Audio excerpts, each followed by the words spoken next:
അങ്ങനെ last വീക്കിലാണ് 17.6 update apple release ചെയ്തത്. അതിനുശേഷം ധാരാളം ബഗ്ഗുകളും ഇഷ്യൂസും എസ്പെഷ്യലി അഡ്വാൻസ് ഡാറ്റ പ്രൊട്ടക്ഷനുമായിട്ട് ബന്ധപ്പെട്ട് ധാരാളം യൂസേഴ്സിന് പ്രോബ്ലംസ് ഉണ്ടായിട്ടുണ്ടായിരുന്നു. അതിനെ ബേസ് ചെയ്ത് പുതിയൊരു അപ്ഡേറ്റ് ആപ്പിൾ റിലീസ് ചെയ്യും എന്ന് നമുക്ക് എല്ലാവർക്കും അറിയാമായിരുന്നു. അങ്ങനെ ഈ ആഴ്ച ആപ്പിൾ 17.6.1 അപ്ഡേറ്റ് റിലീസ് ചെയ്തു. അപ്പോൾ ഇന്നത്തെ ഈ ഒരു വീഡിയോയുടെ 17.6.1 അപ്ഡേറ്റിൽ വന്നിരിക്കുന്ന പുതിയ മാറ്റങ്ങൾ, ബഗ് ഫിക്സസ്, ബാറ്ററി പെർഫോമൻസ്, അതോടൊപ്പം നിങ്ങൾ സബ്സ്ക്രൈബേഴ്സ് 17.6 അപ്ഡേറ്റിൻ്റെ വീഡിയോയുടെ കമൻസിൽ ഇട്ടിരുന്ന വളരെ പ്രധാനപ്പെട്ട ചില ഇഷ്യൂസ് ഉണ്ട്. അതെല്ലാം നമ്മൾ ഇന്നത്തെ ഈ ഒരു വീഡിയോയിലൂടെ അഡ്രസ്സ് ചെയ്യുന്നതാണ്. എങ്ങനെയാണ് അതിൻ്റെ സൊല്യൂഷൻസ് കാര്യങ്ങളൊക്കെ എക്സ്പ്ലെയിൻ ചെയ്യുന്നതായിരിക്കും. So this is me Valan and welcome back. അങ്ങനെ 17.6.1 അപ്ഡേറ്റ് ഐഫോൺ 13 Pro ആണ് ഞാൻ യൂസ് ചെയ്യുന്നത്. കാരണം ഡിസ്പ്ലേ കംപ്ലയിൻറ്റുകൾ, ധാരാളം ഇഷ്യൂസ്, ഇത് ബന്ധപ്പെട്ട ഐഫോൺ 13 ബന്ധപ്പെട്ട ധാരാളം കംപ്ലയിൻറ്റുകൾ യൂസേഴ്സ് പറയുന്നതുകൊണ്ട് തന്നെ ഞാനും അത് എക്സ്പീരിയൻസ് ചെയ്തേക്കാം. അല്ലെങ്കിൽ ഈ പറയുന്ന കാര്യങ്ങളൊക്കെ നിങ്ങളുമായിട്ട് കൃത്യമായിട്ട് ഷെയർ ചെയ്യണമെന്നുണ്ടെങ്കിൽ നമ്മളത് യൂസ് ചെയ്താലേ പറ്റത്തുള്ളൂ. അതുകൊണ്ട് തന്നെ ഞാൻ 13 സീരീസിലാണ് ഈ പറഞ്ഞ അപ്ഡേറ്റുകളെല്ലാം തന്നെ ചെയ്യുന്നതും യൂസ് ചെയ്യുന്നതും. അപ്പോൾ ഈ ഒരു അപ്ഡേറ്റ് വന്നത് 318 MB ആണ്. ഇതോടൊപ്പം വർഷങ്ങൾക്ക് ശേഷം ആപ്പിൾ iOS 16.7.10 അപ്ഡേറ്റ് റിലീസ് ചെയ്തു. ഈ വർഷങ്ങൾക്ക് ശേഷം എന്ന് ഞാൻ ഉദ്ദേശിച്ചത് iOS 16 അപ്ഡേറ്റ് അല്ല, iOS 4 ഇറങ്ങിയ ടൈമിലാണ് ഈ 0.10 അപ്ഡേറ്റ് അവസാനമായിട്ട് വന്നത്. അങ്ങനെ ഒരു പ്രത്യേകതയും ഈ ഒരു അപ്ഡേറ്റ് ഉണ്ട്. ബിൽ നമ്പർ എന്ന് പറയുന്നത് 21G93 എന്നുള്ളതാണ്. ഇനി ഈ ഒരു അപ്ഡേറ്റ് ചെയ്ത ടൈമിൽ എനിക്ക് വേണ്ടത്ര സ്റ്റോറേജ് ഡിവൈസിൽ ഇല്ലാത്തതുകൊണ്ട് തന്നെ ഇങ്ങനെ temporary remove apps to install software update എന്ന് പറഞ്ഞ് കാണിച്ചായിരുന്നു. സോ നിങ്ങൾക്കും ഇതുപോലെ എന്തെങ്കിലും എറർ, അതായത് സ്റ്റോറേജ് ഇല്ലായ്മ കൊണ്ട് ഇതുപോലത്തെ എറർ, അല്ലാന്നുണ്ടെങ്കിൽ നെറ്റ്വർക്കിൻ്റെ എന്തെങ്കിലും ഇഷ്യൂ, നിങ്ങൾ പ്രോപ്പറായിട്ടുള്ള വൈഫൈയിൽ തന്നെ കണക്ട് ചെയ്ത് അപ്ഡേറ്റ് ചെയ്യുക. അതോടൊപ്പം തന്നെ ഞാൻ ഈ ഒരു update OTA over the device തന്നെയാണ് ചെയ്തത്. ഇനി ഈ ഒരു അപ്ഡേറ്റിൻ്റെ പ്രധാന ചേഞ്ച് എന്ന് പറയുന്നത് ഇവിടെ മെൻഷൻ ചെയ്തിട്ടുണ്ട്. This update include important bug fixes and addresses an issue that prevents enabling or disabling advanced data protection. അപ്പോൾ എന്താണ് അഡ്വാൻസ് ഡാറ്റ പ്രൊട്ടക്ഷൻ? ഇത് ആപ്പിളിൻ്റെ one of the key important security ഫീച്ചറാണ്. നമുക്കറിയാം സ്റ്റോളൺ ഡിവൈസ് പ്രൊട്ടക്ഷൻ എന്നൊരു feature Apple കൊണ്ടുവന്നിട്ടുണ്ടായിരുന്നു. എന്ന് പറഞ്ഞ പോലെ വളരെ പ്രാധാന്യം അർഹിക്കുന്ന മറ്റൊരു ഡാറ്റ പ്രൈവസി, അല്ലെങ്കിൽ നമ്മുടെ പ്രൈവസീനെ കുറച്ചും കൂടെ പ്രൊട്ടക്ട് ചെയ്യുന്ന മറ്റൊരു ഫീച്ചറാണ് അഡ്വാൻസ് ഡാറ്റ പ്രൊട്ടക്ഷൻ. എന്നാൽ ഇതിന് കഴിഞ്ഞ 17.6 അപ്ഡേറ്റിന് ശേഷം ധാരാളം യൂസേഴ്സ്, ഇത് യൂസ് ചെയ്യുന്നവർക്ക് ഇത് ഡിസേബിൾ ചെയ്യാനോ ഇത് യൂസ് ചെയ്യാൻ വരുന്ന പുതിയൊരു യൂസറിന് ഇത് ആക്ടിവേറ്റ് ചെയ്യാനോ സാധിക്കത്തില്ലായിരുന്നു. കാരണം എറർ കാണിക്കുമായിരുന്നു. സോ ഇത് എനേബിൾ ചെയ്തവർക്ക് ഇത് ഡിസേബിൾ ചെയ്യാൻ നോക്കുമ്പോൾ ഉണ്ടാകുന്ന പ്രോബ്ലം, അവർ ഫേസ് ചെയ്ത ഏറ്റവും വലിയ പ്രോബ്ലം എന്ന് പറഞ്ഞാൽ, ഇത് നമ്മൾ ഐട്യൂൺസിൽ, നിങ്ങളൊക്കെ ഐട്യൂൺസ് ഉപയോഗിക്കുന്നവരാണ്, ഐട്യൂൺസിൽ നമുക്ക് ഡേറ്റാസ് ബാക്കപ്പ് ചെയ്യാൻ സാധിക്കും. സോ ഐട്യൂൺസിൽ നമ്മൾ കണക്ട് ചെയ്ത് ബാക്കപ്പ് ചെയ്യുന്ന സമയത്ത് രണ്ട് കാര്യങ്ങൾ ഉപയോഗിക്കും. ഒന്നെങ്കിൽ എൻക്രിപ്റ്റ് ചെയ്യാം, അല്ലാന്നുണ്ടെങ്കിൽ എൻക്രിപ്റ്റ് ചെയ്യാതെ നോർമൽ ബാക്കപ്പും ചെയ്യാൻ സാധിക്കും. സോ മിക്കവരും എൻക്രിപ്റ്റഡ് ബാക്കപ്പ് ചെയ്യുന്നതിൻ്റെ കാര്യം നമുക്കൊരു പാസ്കോഡ് ഉപയോഗിച്ചുകൊണ്ട് ഈ ചെയ്യുന്ന ബാക്കപ്പിനെ സേവ് ചെയ്ത് വെക്കാൻ സാധിക്കും. അതുകൊണ്ട് തന്നെ മറ്റൊരാൾക്ക് ആ ബാക്കപ്പ് റീസ്റ്റോർ ചെയ്യാൻ സാധിക്കത്തില്ല നമ്മുടെ പാസ്വേഡ് ഇല്ലാതെ. എന്ന് പറഞ്ഞ പോലെ തന്നെ ഐട്യൂൺസിൽ നമ്മൾ ബാക്കപ്പ് ചെയ്യുന്ന നമ്മുടെ ഫോണിൻ്റെ ഫുൾ ഡേറ്റയാണ് അതിലേക്ക് ബാക്കപ്പ് ആകുന്നത്. എന്നാൽ ഈ ഒരു അഡ്വാൻസ് ഡാറ്റ പ്രൊട്ടക്ഷൻ എന്ന് പറയുന്നത് നമ്മൾ iCloudൽ നമ്മൾ സേവ് ചെയ്ത് വെച്ചേക്കുന്ന ഫോട്ടോ, വീഡിയോ, ഫയൽസ്, അങ്ങനെയുള്ള എല്ലാ സകല കാര്യങ്ങളും, അല്ലെങ്കിൽ iCloudൻ്റെ സകല ബാക്കപ്പും നമുക്ക് എൻക്രിപ്റ്റ് ചെയ്യാനുള്ള ഒരു സിമ്പിൾ ഓപ്ഷനാണ് അഡ്വാൻസ് ഡാറ്റ പ്രൊട്ടക്ഷൻ. iCloud എന്ന് പറയുന്നത് ഓൾറെഡി ഒരു എൻഡ് ടു എൻഡ് എൻക്രിപ്റ്റഡ് ആയിട്ടുള്ള ഒരു സിസ്റ്റമാണ്. അതിൻ്റെ മുകളിലേക്ക് വരുന്ന മറ്റൊരു ലെയർ ഓഫ് സെക്യൂരിറ്റിയാണ് ഈ ഒരു അഡ്വാൻസ് ഡാറ്റ പ്രൊട്ടക്ഷൻ. പക്ഷേ ഇത് എനേബിൾ ചെയ്തവർക്ക് കഴിഞ്ഞ അപ്ഡേറ്റിന് ശേഷം ഉണ്ടായ പ്രോബ്ലം എന്ന് പറഞ്ഞാൽ, യാതൊരു തരത്തിലും ഇപ്പം ഞാനിവിടെ എടുത്തേക്കുന്ന 50 GB iCloud ആണ്. ചില ആളുകൾ വർഷങ്ങളായിട്ടുള്ള അവരുടെ ഫോട്ടോ, വീഡിയോ, അങ്ങനെയുള്ള മെമ്മറീസ് സൂക്ഷിച്ചു വെക്കാൻ 2 TB, 1 TB, 500 GB ഒക്കെ യൂസ് ചെയ്യുന്നവർക്ക് ഈ ഒരു പ്രോബ്ലം, അഡ്വാൻസ് ഡാറ്റ പ്രൊട്ടക്ഷനുമായിട്ടുള്ള ഈ പ്രോബ്ലം വന്ന സമയത്ത് ഇവരുടെ യാതൊരു ബാക്കപ്പുകളും, അതായത് ഇവിടെ കൊടുത്തിട്ടുണ്ട് നമ്മുടെ photo, video, iCloud messages, iCloud ഡ്രൈവിലുള്ള ഫയൽസ്, ടെക്സ്റ്റ്, ഇങ്ങനെയുള്ള കാര്യങ്ങളോ സഫാരി ബുക്ക് മാർക്ക് പോലും അവർക്ക് ആക്സസ് ചെയ്യാൻ സാധിക്കത്തില്ല. ഏറ്റവും താഴെ നമുക്ക് ആപ്പിൾ കൊടുത്തിരിക്കുന്ന മറ്റൊരു ഫീച്ചറാണ് access iCloud data on web browser ഉപയോഗിച്ചിട്ട് നമുക്ക് iCloud ഡാറ്റ ആക്സസ് ചെയ്യാൻ സാധിക്കും. ഇതുപോലും ഫങ്ഷൻ ചെയ്യത്തില്ലായിരുന്നു, അല്ലെങ്കിൽ വർക്ക് ആവത്തില്ലായിരുന്നു. ആ ഒരു പ്രോബ്ലം പരിഹരിക്കാൻ വേണ്ടിയാണ് ആപ്പിൾ 17.6.1 എന്ന് പറയുന്ന ഈ ഒരു അപ്ഡേറ്റ് കൊണ്ടുവന്നത്. ആ പ്രോബ്ലം മാത്രമല്ല, വേറെയും കുറച്ച് യൂസേഴ്സിൻ്റെ ബഗ്ഗുകൾ ഇതിൽ പാച്ച് ചെയ്തിട്ടുണ്ട്. അതിലേക്ക് നമുക്ക് വരാം. സോ ഇതായിരുന്നു പ്രധാന റീസൺ ഈ ഒരു അപ്ഡേറ്റ് കൊണ്ടുവരാനുള്ള. അതുകൊണ്ടാണ് ആപ്പിൾ ഈ ഒരു പാച്ച് കൊണ്ടുവന്നത്. ഇനി കഴിഞ്ഞ 17.6ൻ്റെ ഫോളോ അപ്പ് വീഡിയോയിലും അതിൻ്റെ അപ്ഡേറ്റ് വീഡിയോയിലും വന്നിട്ടുള്ള കുറച്ച് കമൻറ്റുകൾ, അതിൽ യൂസേഴ്സ് കംപ്ലയിൻറ്റ് ചെയ്തിട്ടുള്ള പ്രധാനപ്പെട്ട കുറച്ച് ഇഷ്യൂസ്, അതിനുള്ള സൊല്യൂഷൻസാണ് ഇനി നമ്മൾ സംസാരിക്കുന്നത്. അതിലൊന്നാമത്തെ കാര്യം ഡിസ്പ്ലേ ഇഷ്യൂ ആണ്. ഐഫോൺ 13 സീരീസിലുണ്ടാകുന്ന ഡിസ്പ്ലേ ഇഷ്യൂ ഇത് എല്ലാവർക്കും ഉണ്ടാകുന്നുണ്ടോ എന്ന് ചോദിച്ചാൽ തീർച്ചയായിട്ടും നമ്മൾ കഴിഞ്ഞ ഫോളോ അപ്പ് വീഡിയോയിൽ മെൻഷൻ ചെയ്താണ്, എല്ലാ യൂസേഴ്സിനും ഉണ്ടാകുന്നില്ല. ഇനി സോഫ്റ്റ്വെയർ അപ്ഡേറ്റ് ചെയ്യുന്നതുകൊണ്ട് മാത്രമാണോ ഈ പറഞ്ഞ ഡിവൈസുകൾക്ക് കംപ്ലയിൻറ്റ് ഉണ്ടാകുന്നത്, അല്ലെങ്കിൽ ഡിസ്പ്ലേക്ക് ഇഷ്യൂസ് ഉണ്ടാകുന്നതെന്ന് വെച്ചാൽ അതും പല യൂസേഴ്സിനും വെരിഫൈ ചെയ്യാൻ സാധിക്കുന്നില്ല. കാരണം ഡിസ്പ്ലേ കംപ്ലയിൻ്റ് ആകും എന്നുള്ളത് പേടിയുണ്ട് പല ആളുകളും അപ്ഡേറ്റ് ചെയ്യാതിരുന്നു. അവർക്ക് പോലും അപ്ഡേറ്റ് ചെയ്യാതെ ഈ ഒരു ഡിസ്പ്ലേ ഇഷ്യൂസ് വന്നിട്ടുണ്ട്. സോ അത് ഹാർഡ്വെയർ ലെവലിലുള്ള പ്രോബ്ലമാണ്. ഇനി ഡിസ്പ്ലേ ഇഷ്യൂ ഉള്ളവർക്കും ഇനി അത് വരുമെന്നുള്ള പേടിയുള്ളവർക്കും ചെയ്യാൻ സാധിക്കുന്ന അല്ലെങ്കിൽ ഫോളോ ചെയ്യേണ്ട 2-3 സൊല്യൂഷൻസ് ഞാൻ കഴിഞ്ഞ ഫോളോ അപ്പ് വീഡിയോയിൽ സംസാരിച്ചിട്ടുണ്ട്. ഇതാണ് ആ വീഡിയോ. നിങ്ങൾ കണ്ടിട്ടില്ല എന്നുണ്ടെങ്കിൽ താഴെ ഡിസ്ക്രിപ്ഷനിൽ ഞാൻ മെൻഷൻ ചെയ്തേക്കാം, അതോടൊപ്പം കമൻസിലും ഞാൻ മെൻഷൻ ചെയ്തേക്കാം, അവിടെ നിന്ന് നിങ്ങൾക്ക് കാണാവുന്നതാണ്. 4ാമത്തെ കാര്യം, സിറി നമ്മൾ വിളിച്ചിട്ട് കറക്റ്റായിട്ട് പ്രോപ്പറായിട്ട് റെസ്പോണ്ട് ചെയ്യുന്നില്ല എന്നുള്ള കാര്യം മിക്കപ്പോഴും ഞാൻ കാണുന്നൊരു കാര്യമാണ്. അതായത് നമ്മൾ സെറ്റിങ്സിൽ സിറി ആൻഡ് സെർച്ച് എന്ന ഓപ്ഷനിൽ പോയി കഴിഞ്ഞാൽ ഹേയ് സിറി എന്നുള്ളത് നിങ്ങൾ എനേബിൾ ചെയ്തിട്ടുണ്ടോ എന്നുള്ളത് ഉറപ്പ് വരുത്തുക. അതോടൊപ്പം തന്നെ ഈ പറഞ്ഞ ഓപ്ഷൻസ് എല്ലാം തന്നെ പ്രോപ്പർ ആണോ എന്നുള്ളത് ചെക്ക് ചെയ്യുക. നമ്മുടെ വോയിസ്, അതോടൊപ്പം സിറിയുടെ ലാംഗ്വേജ്, അതുപോലെ സിറി റെസ്പോൺസസ് എന്ന് പറഞ്ഞാൽ ഈ ഒരു ഓപ്ഷൻ ഇതിലെല്ലാം കൃത്യമായിട്ട് എനേബിൾ ചെയ്തിട്ടുണ്ടോ എന്നുള്ളത് ഉറപ്പ് വരുത്തുക. കാരണം ഇതെല്ലാം കൃത്യമാണെന്നുണ്ടെങ്കിൽ തീർച്ചയായിട്ടും ഹേയ് കൃത്യമായിട്ടും സിറി ഇതുപോലെ ഇൻവോക്ക് ആകുന്നതാണ്.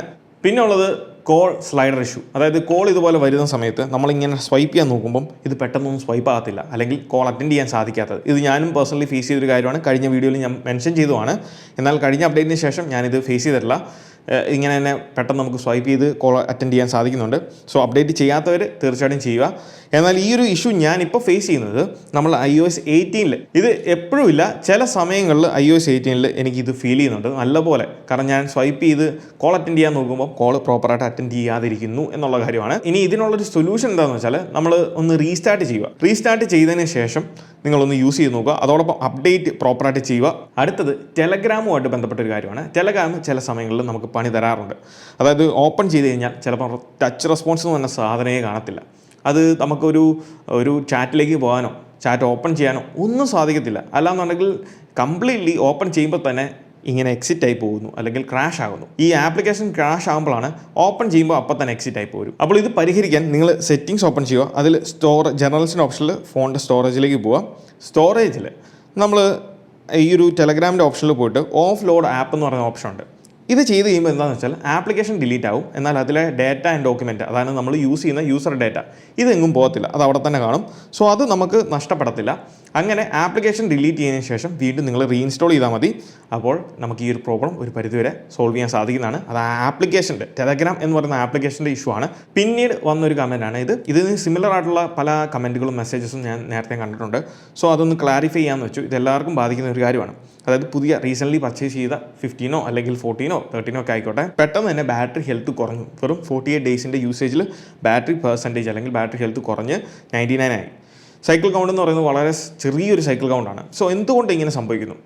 ഇതിന് 2-3 കാര്യങ്ങളുണ്ടാകും. ഒന്ന്, യൂസേജ് ആകാം. അതായത് നമ്മളെല്ലാവരും യൂസ് ചെയ്യുന്ന ഒരേപോലെയല്ല, നമുക്ക് ഇഷ്ടമുള്ള നമുക്ക് തോന്നുന്ന രീതിയിലാണ് നമ്മൾ യൂസ് ചെയ്യുന്നത്. സോ അതിൻ്റേതായിട്ടുള്ള ഇമ്പാക്റ്റ് തീർച്ചയായിട്ടും നമ്മുടെ ഹെൽത്തിൽ ഉണ്ടാകാം എന്നുള്ള ചാൻസസ് ഉണ്ട്. 2, വളരെ കുറവ് പോസിബിലിറ്റി ഉള്ള ഒരു കാര്യമാണ് ഞാൻ പറയുന്നത്. അതായത് ഹാർഡ്വെയർ ലെവലിൽ എന്തെങ്കിലും ഇഷ്യൂ ഉണ്ടെങ്കിൽ, അതായത് ഒന്നെങ്കിൽ ബാറ്ററിക്ക് അല്ലെങ്കിൽ ഡിവൈസിൻ്റെ ഇൻറ്റർണലായിട്ടുള്ള എന്തെങ്കിലും കമ്പോണൻറ്റിന് ഇഷ്യൂ ഉണ്ടെന്നുണ്ടെങ്കിൽ നമുക്ക് ഈ ഒരു പ്രോബ്ലം വരാം. പക്ഷേ ഈ ഒരു കേസിൽ ഇതൊരു ബ്രാൻഡ് ന്യൂ ഡിവൈസാണ്, അങ്ങനെ വരാനുള്ള ചാൻസസ് വളരെ കുറവാണ്. ഇനി അങ്ങനെ എന്തെങ്കിലും സംശയം നിങ്ങൾക്ക് ഉണ്ടെന്നുണ്ടെങ്കിൽ നിങ്ങൾക്ക് അടുത്തുള്ള ആപ്പിളിൻ്റെ സർവീസ് സെൻറ്ററിലോ അല്ലാന്നുണ്ടെങ്കിൽ ആപ്പിളിൻ്റെ സൈറ്റിലൂടെ ആപ്പിൾ സപ്പോർട്ടിൽ കയറി അവരുമായിട്ട് ചാറ്റ് ചെയ്തുകൊണ്ട് നിങ്ങൾക്ക് ഡിവൈസ് ഡയഗ്നോസ് ചെയ്യാൻ സാധിക്കും. അത് പൈസ ഒന്നും കൊടുക്കാതെ തന്നെ നിങ്ങൾക്ക് ചെയ്യാൻ സാധിക്കും. ഇപ്പോൾ സർവീസ് സെൻറ്ററിൽ പോകുകയാണെങ്കിൽ ഏകദേശം 1000 രൂപീസ് നമ്മൾ അതിന് വേണ്ടി പേ ചെയ്യണം. ഇതൊന്നും ചെയ്യാതെ തന്നെ ഫ്രീ ആയിട്ട് നിങ്ങൾക്ക് അവിടെ വീട്ടിൽ ഇരുന്നുകൊണ്ട് തന്നെ നിങ്ങൾക്ക് ഡിവൈസ് ഡയഗ്നോസ് ചെയ്യാൻ സാധിക്കും. അതിലൂടെ നിങ്ങൾക്ക് ഡിവൈസിൻ്റെ ഹാർഡ്വെയറിന് എന്തെങ്കിലും ഇഷ്യൂ ഉണ്ടോ എന്നുള്ളത് മനസ്സിലാക്കാൻ സാധിക്കും. മൂന്നാമത്, ആദ്യം ഞാൻ പറഞ്ഞ റീസണുമായിട്ട്, അതായത് യൂസേജ് എന്നുള്ള റീസണുമായിട്ട് കണക്റ്റഡ് ആണ് ഡിവൈസ് ഹീറ്റ് ആകുന്നത്. നമ്മൾ ഉപയോഗിക്കുന്ന രീതിയിൽ പെട്ടെന്ന് ഹീറ്റാകുന്ന എന്തെങ്കിലും ഒരു എൻവയോൺമെൻറ്റിലാണ്, അല്ലെങ്കിൽ അങ്ങനെ ഒരു രീതിയാണ്, മെത്തേഡാണ് നമ്മൾ ഫോളോ ചെയ്യുന്നതെങ്കിൽ ഡിവൈസിൻ്റെ ബാറ്ററി ഹീറ്റ് നല്ലപോലെ കീപ്പ് ചെയ്യുന്നുണ്ടെന്നുണ്ടെങ്കിൽ ഈ ഒരു കൺസപ്ഷൻ അല്ലെങ്കിൽ ബാറ്ററി ഡിഗ്രഡേഷൻ ഉണ്ടാകാനുള്ള ചാൻസസ് ഉണ്ട്. പിന്നീട് എയർ ഡ്രോപ്പ് ഫെയിൽ ആകുന്നതിനെ പറ്റിയാണ്. അതായത് ഫോട്ടോസോ വീഡിയോസൊക്കെ സെൻഡ് ചെയ്യുമ്പോൾ വലിയ കുഴപ്പങ്ങളൊന്നുമില്ല. എന്നാൽ നിങ്ങൾ ഫയൽസ് ആപ്പ് അല്ലെങ്കിൽ മറ്റെന്തെങ്കിലും ആപ്ലിക്കേഷനിലൂടെ എന്തെങ്കിലും ഡോക്യുമെൻറ്റ്സോ ടെക്സ്റ്റ് ഫയലോ അങ്ങനെയുള്ള കാര്യങ്ങളൊക്കെ ഷെയർ ചെയ്യുന്ന സമയത്ത് ഫെയിൽ ആകുന്നുണ്ട് എന്നുണ്ടെങ്കിൽ, ഇങ്ങനൊരു ഇഷ്യൂ പറഞ്ഞപ്പം ഞാൻ തന്നെ ഒന്ന് ചെയ്ത് നോക്കിയായിരുന്നു. ഈ ഫയൽസ് ഞാൻ 4 ഫയൽസോളമാണ് ഷെയർ ചെയ്യുന്നത്. അങ്ങനെ ചെയ്ത സമയത്ത് എനിക്ക് ആദ്യം ഇത് ഷെയർ ആകുന്നില്ല. അതായത് 2 ഡിവൈസുകളിലും എൻ്റെ പേര് അങ്ങോട്ടും ഇങ്ങോട്ടും ഡിവൈസുകളുടെ പോപ്പപ്പ് ആയെങ്കിലും ഷെയർ ചെയ്യാൻ നോക്കുമ്പം ഷെയർ ആകുന്നില്ലായിരുന്നു. അപ്പോൾ ഞാൻ ചെയ്ത ഒറ്റ കാര്യങ്ങളും ഡിവൈസ് ഒന്ന് റീസ്റ്റാർട്ട് ചെയ്തു. റീസ്റ്റാർട്ട് ചെയ്ത് വീണ്ടും ഓപ്പണായി വന്ന് അതിനുശേഷം ഞാൻ ഫയൽ ഷെയർ ചെയ്തപ്പം പ്രോപ്പറായിട്ട് തന്നെ വർക്കായി. സോ അങ്ങനെ എന്തെങ്കിലും ബുദ്ധിമുട്ടുകൾ നിങ്ങൾ ഫേസ് ചെയ്യുന്നുണ്ടെങ്കിൽ ഡിവൈസ് ഒന്ന് റീസ്റ്റാർട്ട് ചെയ്യുക. ഞാൻ പലപ്പോഴും പറഞ്ഞിട്ടുണ്ട്, നമ്മുടെ ഡിവൈസിലുണ്ടാകുന്ന ചെറിയ ബഗ്ഗുകൾ ഇപ്പം വോളിയം റോക്കറിൻ്റെ VCR അല്ലെങ്കിൽ മറ്റെന്തെങ്കിലുമൊക്കെ ഇഷ്യൂസ് നിങ്ങൾക്ക് വരുന്നുണ്ടെന്നുണ്ടെങ്കിൽ ജസ്റ്റ് ഒരു റീസ്റ്റാർട്ട് ചെയ്തുകൊണ്ട് നിങ്ങൾക്ക് ഈ പറഞ്ഞ പ്രോബ്ലംസ് എല്ലാം സോൾവ് ചെയ്യാൻ സാധിക്കും. സോ അതുകൊണ്ട് അപ്ഡേറ്റ് ചെയ്തതിന് ശേഷം നിങ്ങൾക്ക് ഇതുപോലത്തെ ഇഷ്യൂസൊക്കെ ഉണ്ടെന്നുണ്ടെങ്കിൽ ഒന്ന് റീസ്റ്റാർട്ട് ചെയ്ത് നോക്കുക, ചിലപ്പോൾ ആ പ്രോബ്ലം മാറുന്നതായിരിക്കും. ഈ അല്ലാന്നുണ്ടെങ്കിൽ നമുക്ക് റീസെറ്റ് ഓൾ സെറ്റിങ്സ് ആണ്. സെറ്റിങ്സിൽ പോവുക, ജനറൽസിൻ്റെ ഓപ്ഷനിൽ ഏറ്റവും താഴെ റീസെറ്റ് ഐഫോൺ, അതിനകത്ത് പോയിട്ട് ഏറ്റവും ഫസ്റ്റ് ഓപ്ഷൻ ആയിട്ടുള്ള റീസെറ്റ് ഓൾ സെറ്റിങ്സ്, ഇത് നിങ്ങൾ ചെയ്താൽ സെറ്റിങ്സ് മാത്രമേ റീസെറ്റ് ആകത്തുള്ളൂ. യാതൊരു ഫോട്ടോയോ വീഡിയോ നിങ്ങളുടെ ഡാറ്റ ഒന്നും നഷ്ടപ്പെടത്തില്ല, അങ്ങനത്തെ പേടിയും വേണ്ട. ഇനി ഇതിൻ്റെ പെർഫോമൻസ് ബാറ്ററിയിലേക്ക് വരുമ്പം ഇതൊരു മൈനർ അപ്ഡേറ്റ് ആണ്, 2 പോയിൻറ്റ്സിൻ്റെ അപ്ഡേറ്റ് ആണ്. അതുകൊണ്ട് യാതൊരു കാരണം വെച്ചാലും ഇത് പെർഫോമൻസിന് ബാറ്ററിനെ ബാധിക്കത്തില്ല. പെർഫോമൻസ് എനിക്ക് കഴിഞ്ഞ 17.6 അപ്ഡേറ്റിന് ശേഷം എങ്ങനെയാണോ അതേ രീതിയിലുള്ള പെർഫോമൻസ് തന്നെയാണ്. എനിക്ക് യാതൊരു വിധത്തിലുള്ള ലാഗോ അല്ലെങ്കിൽ സ്റ്റട്ടറിങ്ങോ ഒന്നും തന്നെ ഫീൽ ചെയ്യുന്നില്ല, എല്ലാം വളരെ സ്മൂത്തായിട്ട് തന്നെയാണ്. ബാറ്ററിയുടെ കാര്യത്തിലേക്ക് വരുമ്പം ബാറ്ററി ഹെൽത്ത് നമുക്ക് ആദ്യം ചെക്ക് ചെയ്യാം. കഴിഞ്ഞ അപ്ഡേറ്റിലും ഞാൻ വീഡിയോയിൽ കാണിച്ചായിരുന്നു 84% ആണ് ഇപ്പോഴും എൻ്റെ ബാറ്ററി ഹെൽത്ത് എന്ന് പറയുന്നത്. പിന്നെ ബാറ്ററി യൂസേജും കാര്യങ്ങളൊക്കെ തന്നെ വളരെ മോശമല്ലാത്ത ബാക്കപ്പ് എനിക്ക് ലഭിക്കുന്നുണ്ട്. മോശമല്ലാത്ത ഡീസൻ്റ് ആയിട്ടുള്ള ഒരു ബാറ്ററി ലൈഫ് എനിക്ക് ഇതിൽ നിന്ന് വരുന്നുണ്ട്. അതുകൊണ്ട് ഞാൻ സാറ്റിസ്ഫൈഡ് ആണ്. സോ നിങ്ങൾക്ക് ബാറ്ററി റിലേറ്റഡ് ആയിട്ടുള്ള എന്തെങ്കിലും ഇഷ്യൂസ് ഉണ്ടെന്നുണ്ടെങ്കിൽ നിങ്ങളിത് iTunes ഉപയോഗിച്ച് ഒന്ന് ചെയ്ത് നോക്കുക. ഇനി ഈ ഒരു അപ്ഡേറ്റ് ചെയ്യണോ വേണ്ടയോ എന്ന് ചോദിച്ചാൽ, നിങ്ങൾ ഈ ഒരു അഡ്വാൻസ്ഡ് ഡേറ്റ പ്രൊട്ടക്ഷനെ പറ്റിയൊന്നും കൺസേൺ അല്ല, അല്ലെങ്കിൽ അത് നിങ്ങൾ യൂസ് ഒന്നും ചെയ്യുന്നില്ല, വലിയ സംഭവങ്ങളൊന്നും ഇല്ല എന്നുണ്ടെന്നുണ്ടെങ്കിൽ തീർച്ചയായിട്ടും നിങ്ങളിത് ചെയ്യണം എന്ന് യാതൊരു നിർബന്ധവുമില്ല. എന്നാൽ നിങ്ങൾ പ്രീവിയസ് അപ്ഡേറ്റുകൾ ഏതെങ്കിലും സ്കിപ്പ് ചെയ്തിട്ടുണ്ട്, നിങ്ങൾക്ക് കഴിഞ്ഞ അപ്ഡേറ്റ് 17.6 അപ്ഡേറ്റ് ചെയ്തതിന് ശേഷം എന്തെങ്കിലും ഇഷ്യൂ നിങ്ങൾ ഫേസ് ചെയ്യുന്നുണ്ട്, എസ്പെഷ്യലി ബാറ്ററി അല്ലെങ്കിൽ പെർഫോമൻസ് അല്ലെങ്കിൽ മറ്റെന്തെങ്കിലും ബഗ്ഗുകൾ ഒക്കെ നിങ്ങൾ ഫേസ് ചെയ്യുന്നുണ്ടെങ്കിൽ ഈ ഒരു ടൈമിൽ നിങ്ങൾക്ക് iTunes ഉപയോഗിച്ച് അപ്ഡേറ്റ് ചെയ്യാനാണ് അതിനുള്ള പറ്റിയ അവസരമാണ്. സോ അങ്ങനെ ചെയ്യുമ്പോൾ ഒരു ക്ലീൻ ഇൻസ്റ്റലേഷൻ ആയിരിക്കും, വെറുതെ ആ വന്ന അപ്ഡേറ്റ് മാത്രമല്ല, ക്ലീൻ ഇൻസ്റ്റലേഷൻ ആയിരിക്കും. നിങ്ങളുടെ ഡിവൈസിൻ്റെ OS മൊത്തത്തിലൊന്നും ക്ലീൻ ആയിട്ട് ഇൻസ്റ്റാൾ ചെയ്യും. അതുകൊണ്ട് നിങ്ങൾക്ക് താല്പര്യമുള്ളവർക്ക് ഇത് ചെയ്യാവുന്നതാണ്. അപ്പോൾ ഇതൊക്കെയാണ് 17.6.1 അപ്ഡേറ്റിനെ പറ്റിയുള്ള വിശേഷങ്ങൾ. അപ്പോൾ ഈ ഒരു വീഡിയോ നിങ്ങൾക്ക് ഇഷ്ടമായെന്ന് വിചാരിക്കുന്നു. ഈ വീഡിയോ ഇഷ്ടമായാൽ തീർച്ചയായിട്ടും പോയി നമ്മുടെ ലൈക്ക് ബട്ടൺ സ്മാഷ് ചെയ്യുക. So once again, this is me Milan. Catch you guys in the next video.